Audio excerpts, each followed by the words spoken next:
Okay, let's talk a little bit about travel and safety in Cuba. I know some people are reluctant to come here for safety reasons. Let me just say this is probably the safest place in all of Latin America to travel, of an extraordinarily safe destination.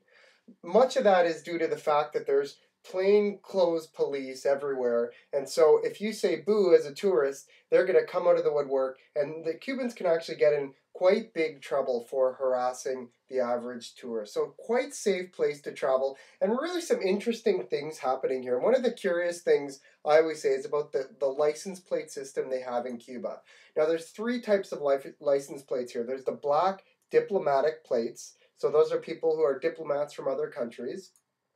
Then we've got private plates. So there's very few private vehicles in Cuba, but if you do see them, they'll have yellow plates, meaning that they are privately owned vehicles. And lastly, the most common would be your blue government plates. Virtually every vehicle in Cuba has a blue government plate.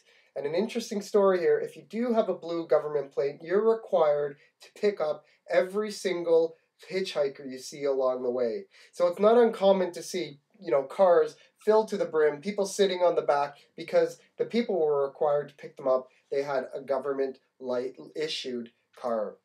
There's the local transport in Havana. These are called camelas. This is generally how the local people get around the city.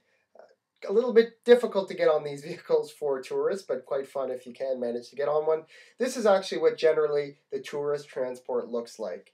Okay, now it is quite nice if you can go with a group and rent a local vehicle, okay, or a small shuttle with a local guide who can take you around, just so that you can get a bit more of a local feel as you travel through the country.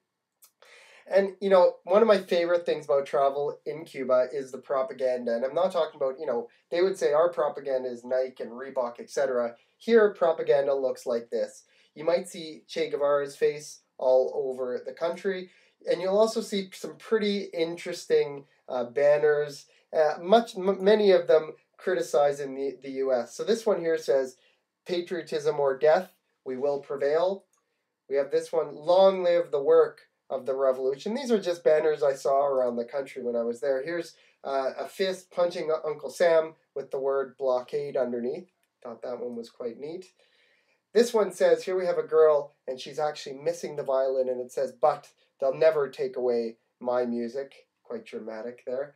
Now the most probably extreme propaganda I saw is this little bit here. You can see here, this was a 6-meter banner in central Havana of all the atrocities at the Abu Ghraib prison in Iraq. And at the end there it says, fascists made in the United States. So some extreme stuff too. So that's it. Hope you learned something. Thanks for watching. Check out my website, www.kevinsworldvideotour.com.